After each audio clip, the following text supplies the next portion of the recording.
கடைசி நாட்களில் கர்த்தருடைய ஆலயமாகிய பர்வதங்களின் கொடுமுடியில் ஸ்தாபிக்கப்பட்டு மலைகளுக்கு மேலாய் உயர்த்தப்படும். எல்லா ஜாதிகளும் அதற்கு ஓடி வருவார்கள்.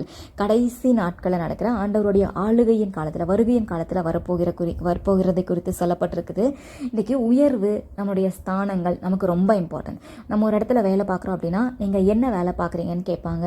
நீங்கள் சீனியரா ஜூனியரா ஏதாவது கேட்பாங்க. நம்முடைய ஸ்தானம் என்ன, நம்முடைய உயர்வுகள் என்ன, அந்த பிரயாசத்துக்கு ஏற்ற ப்ரமோஷன்ஸ், நம்ம எப்படி மேலே மேலே போகிறோமா, இல்லை கீழே கீழே போயிட்டுருக்கிறோமா, இல்லை சுற்றி இருக்கிறவங்க எல்லாரும் மேலே மேலே போயிட்டே இருக்கிறோமா, நம்ம ப்ரமோட் ஆகி போயிட்டுருக்கோமா, அங்கேயே இருக்கிறோமா அப்படின்னு சொல்கிறது அந்த உலகம் பார்க்கும். நம்முடைய ஸ்தானங்களும் நம்முடைய உயர்வுகளும் நமக்கு ரொம்ப இம்பார்ட்டன்ட். நம்ம வாழ்க்கையில் நம்ம கண்டிப்பாக முன்னேறணும், பின்னேற்றமாக போயிடக்கூடாது. இன்றைக்கி ஒரு வேளை சுற்றி இருக்கிற நபர்களுடைய சூழ்ச்சியினால், அவங்களுடைய இன்ஃப்ளூயன்ஸை அவங்க தவறாக யூஸ் பண்ணி நியாயமாய் உனக்கு வர வேண்டிய அந்த ஸ்தானங்களையும் உயர்வுகளையும் அவங்க அபகரித்து தனக்கு வேண்டப்பட்டவங்களுக்கு கொடுத்து அவங்க பலவந்தமாய் அவங்க உன்னுடைய உயர்வுகளை பிடுங்கி வைத்திருக்கலாம். அவங்களுக்கு வேண்டப்பட்ட நபரை அங்கேயே இருக்க வச்சிருக்கலாம். உன்னையோ ஒரு மூலையில் தள்ளியிருக்கலாம்.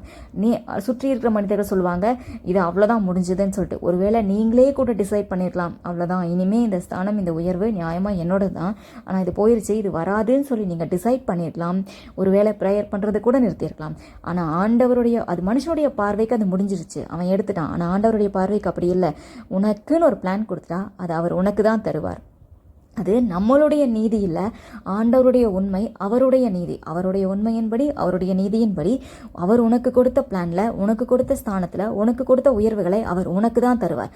பாதி அந்த நபருக்கு, மீதி உனக்கு. அப்படிலாம் இல்லை, உனக்கு கொடுத்தா முழுசாக உனக்கு கொடுப்பாரு.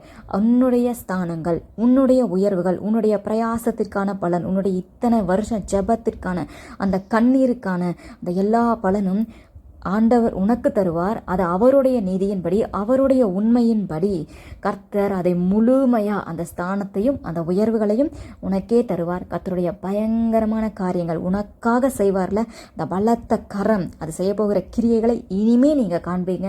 உங்களுடைய ஜெபத்தை விட்டுறாதீங்க, நம்பிக்கை விட்டுறாதீங்க. உன்னுடைய ஸ்தானம், உன்னுடைய உயர்வுகள் அது முழுக்க முழுக்க கம்ப்ளீட்டாக 100% உனக்கு தான் சொந்தம். கர்த்தருடைய கரம் அது உனக்கு தரும். நீங்கள் அதை பார்ப்பீங்க.